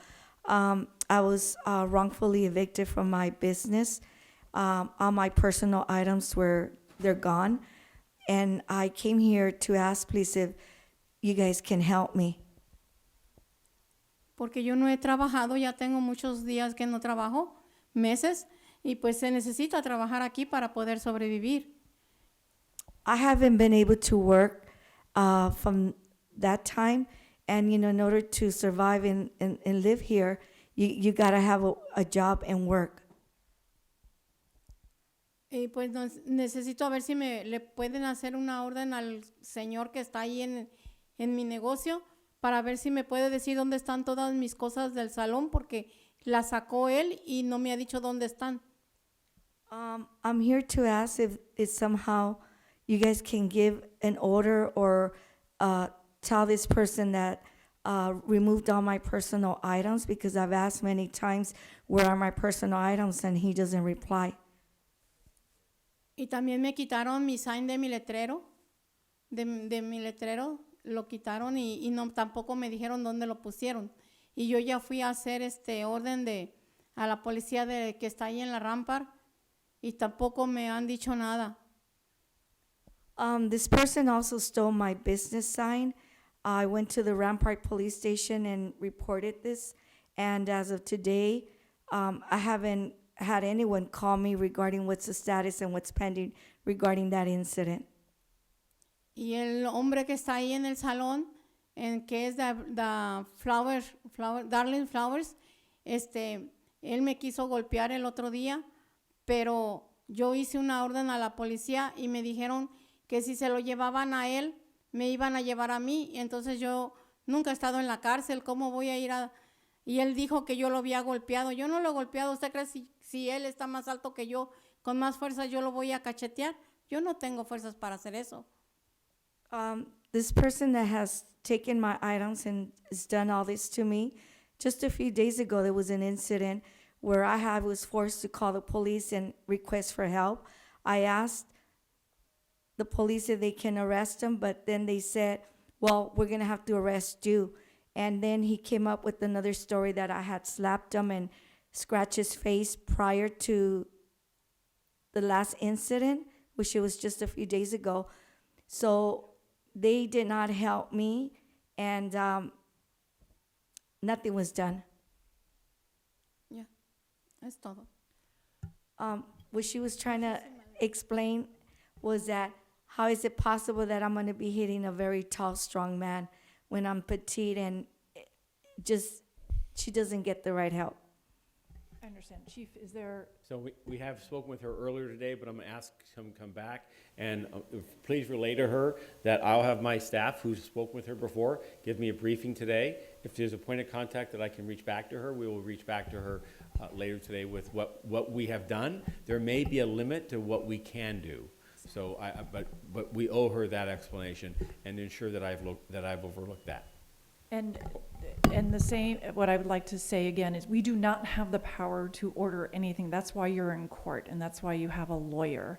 And we cannot, as a commission, order people to give her back her property. That is not our role. So the department will work in following up, but I want to be sure both you and she understand that that is beyond our jurisdiction. All right? I will explain that to her. Thank you. And I do understand there is an attorney, but that's civil. With all due respect, we've been coming here. The fraud eviction took over October Ma'am, 31. So we've been That is coming. not something that we, the Board of Police Commissioners, can handle for you. This is not the right place to come. Well, we just want a police report, Okay, that's well, all. the chief just referred you to an officer. Okay, thank you. Thank you. I will interpret. Virginia Ceballos said, thank you. Thank you. I'm sorry, where are we in the, Madam We Secretary? have the final speaker, Wayne from Encino. Mr. Spindler. So, that's what you got, bitch. Get off of my porch. I will shoot you. Get off of my porch. Can you tell Jackie Lacey that we're here? I don't care who you are. Get off of my porch. Black Lives Matter. Okay. Where's the fucking arrest? Where the fuck is the arrest? I was at a meeting, March 30th, 2017, and somebody said they thought they heard me mention a gun, and you had me surrounded and nearly shot in the fucking head. You had me arrested in 2016 because I wrote a cartoon on a fucking speaker card in a 422. The fuck is his arrest warrant, huh? What's going on, Moore? Do you realize where we'd be today if that gun went off accidentally? Accidentally. You're very nervous when you have a trigger in a gun. Could have went off. It'd be a riot in the city. They would have burnt down half the valley this morning. Thank God. It's the will of God. That fucking gun didn't go off. This is major shit. Needs to be federal charges filed. There needs to be an immediate arrest and a referral to the Attorney General's office. More. You need to go out there and make that arrest on this crazy son of a bitch. What are you doing? You're fucking here. This is why you hold this shit at this late out. You don't want to take my fucking card on number 2? Bitch. I came in here and that shit's hiding back there. It took me 2 minutes to find the fucking card. You don't want to face it? That weapon would have went off. Good God almighty. Holy shit. You thought Rodney King was bad?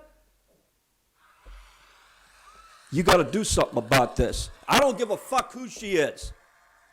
You need to arrest that motherfucker and get that fuck. Is there a motion for adjournment? I'll second it. All in favor? Aye. It passes 3-0. We stand adjourned until next week. Thank you.